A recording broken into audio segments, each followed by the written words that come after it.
Sobat Kairos yang dikasihi Tuhan Yesus Kristus, renungan firman Tuhan bagi kita saat ini tertulis dalam Titus 3 ayat 1-8. Demikian dikatakan firman Tuhan. Ingatkanlah mereka supaya mereka tunduk pada pemerintah dan orang-orang yang berkuasa, taat dan siap untuk melakukan setiap pekerjaan yang baik. Janganlah mereka memfitnah, janganlah mereka bertengkar. Hendaklah mereka selalu ramah dan bersikap lemah lembut terhadap semua orang.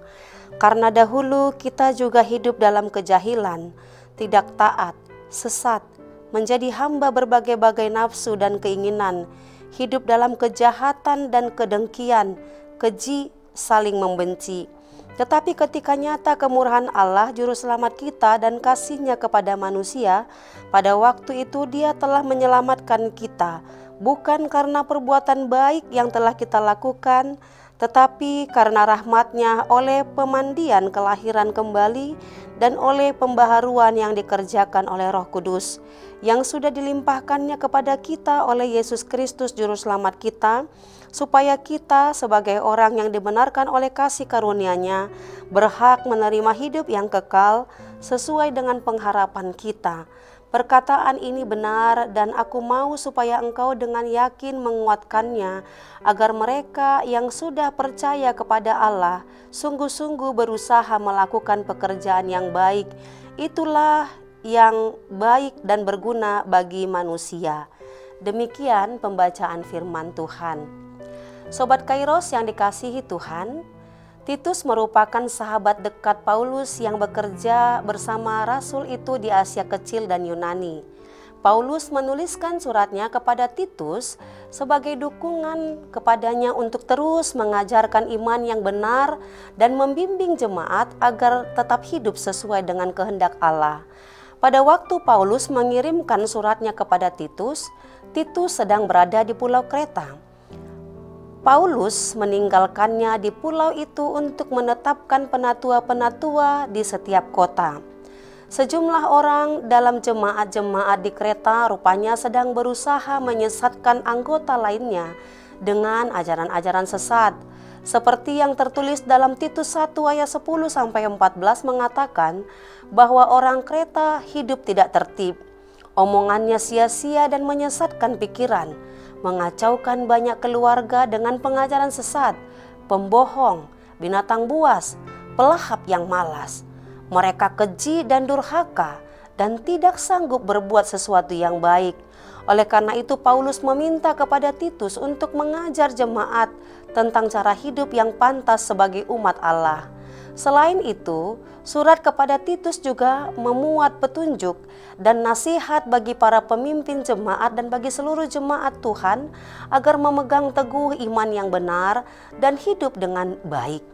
Sobat Kairos, dalam renungan hari ini mengingatkan jemaat dan para pemimpin umat agar hidup dalam ketaatan sebagai umat milik kepunyaan Allah dengan tetap berusaha melakukan yang baik. Rasul Paulus meminta Titus agar mengingatkan jemaat bukan hanya untuk tunduk pada pemerintah, tetapi juga untuk senantiasa berbuat baik dan bersikap lemah lembut terhadap semua orang. Tugas Titus di Kreta bukan tanggung jawab yang mudah yang dilakukan. Ia harus menasehati jemaat agar berbuat baik, padahal dahulu mereka hidup dalam kejahilan, tidak taat, sesat, menuruti hawa nafsu, hidup dalam kejahatan dan kedengkian, keji dan saling membenci. Dosa yang seakan-akan mendarah daging menjadi penghalang besar. Oleh karena itu, Sobat Kairos, kita harus tunduk kepada perintah dan firman Tuhan agar keadaan kita menjadi lebih baik adanya. Ketertundukan kita kepada Allah juga merefleksikan ketertundukan kita kepada pemerintah, sebab pemerintah itu berasal dari Allah dan ditetapkan oleh Allah sendiri.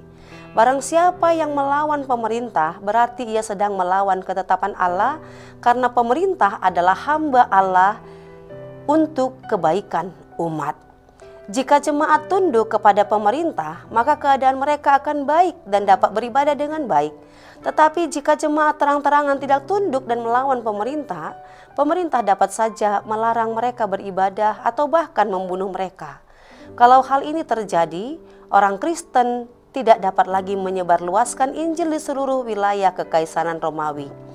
Sobat Kairos yang dikasihi Tuhan, dalam firman Tuhan hari ini Paulus menegaskan bahwa hidup kita sebagai orang percaya adalah hidup dalam kasih karunia Allah. Hidup kita ini hanyalah karena kasih karunia Allah yang menyelamatkan kita. Kita ada dan hidup karena kasih karunia Allah. Kasih karunia Allah merupakan pernyataan Allah yang berdaulat dan penuh kasih kepada segenap ciptaannya, yaitu seluruh umat manusia secara umum dan kepada umat pilihannya secara khusus. Kasih karunia adalah kemurahan hati Allah kepada manusia yang dinyatakan melalui kehadiran Yesus Kristus ke dunia. Semua orang telah berbuat dosa dan telah kehilangan kemuliaan Allah, dan oleh kasih karunia telah dibenarkan dengan cuma-cuma karena penebusan dalam Kristus. Allah yang menyelamatkan seluruh umat manusia dengan penerimaan dan cinta kasih melalui pengorbanan di kayu salib. Allah menyelamatkan manusia dengan harga yang mahal, yaitu melalui darah dan tubuh Yesus Kristus, dan Dia memberikan nyawanya sebagai korban pendamaian antara Allah dan manusia dengan cuma-cuma. Keselamatan dari Allah berarti karya yang telah dan sedang dikerjakan oleh Allah sendiri untuk membebaskan manusia dari dosa dan kuasa kejahatan. Allah yang berinisiatif, Allah yang bertindak, dan Allah yang turun tangan untuk membela dan menyelamatkan kita. Maka hidup yang kita hidupi sekarang ini sesungguhnya adalah karena kasih karunia atau anugerah Allah. Melalui kasih karunia itu kita dididik supaya meninggalkan kefasikan. Hendaklah kita senantiasa hidup benar, taat dan setia kepada Tuhan dan firman-Nya. Hendaklah kita meninggalkan atau bahkan membuang segala kefasikan dan keinginan-keinginan duniawi. Tetapi hendaklah kita hidup bijaksana, berhikmat, melakukan perbuatan adil dan benar terhadap sesama, dan beribadah hanya kepada Tuhan Allah saja. Inilah yang dikehendaki Tuhan untuk kita lakukan dalam kehidupan keseharian kita. Sobat Kairos yang dikasihi Tuhan, kita adalah orang yang pernah melakukan pelanggaran atau kesalahan. Untuk semua pelanggaran atau kesalahan yang telah kita lakukan, kita ingin dimaafkan. Sebagai orang yang bersalah atau berdosa, kita rindu mendapatkan kemurahan hati. Kita rindu diampuni, walaupun kita menyadari betapa besarnya kesalahan atau dosa kita.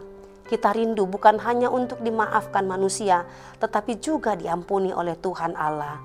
Hanya karena kemurahan hati Allah dan kasih-Nya, sehingga kita beroleh pengampunan atas dosa dan pelanggaran yang telah kita lakukan. Dan hanya karena kasih karunia-Nya sajalah yang menyelamatkan kita.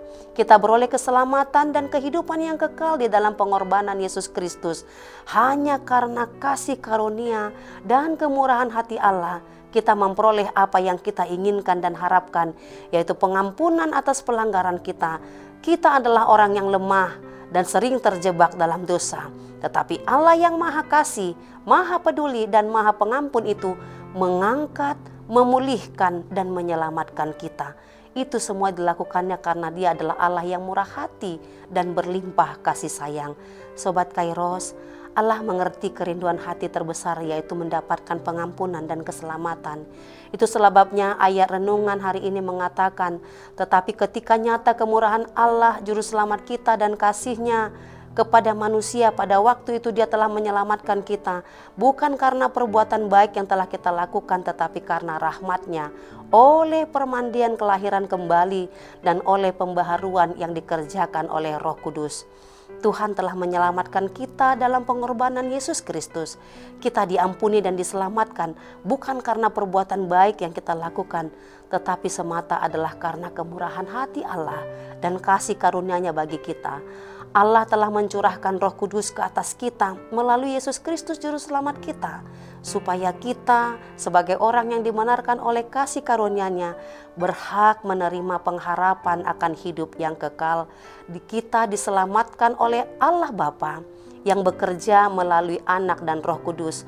Oleh karena itu, jika kita telah menerima pengampunan dan keselamatan dalam diri Yesus Kristus, maka kita jangan lagi diperhamba oleh dosa dan pelanggaran serta tidak hidup dalam kejahilan, tetapi hendaklah kita tetap setia melakukan yang baik, yang sesuai dengan firman dan hukum Tuhan. Selamat Pentakosta, Tuhan Yesus memberkati kita. Amin.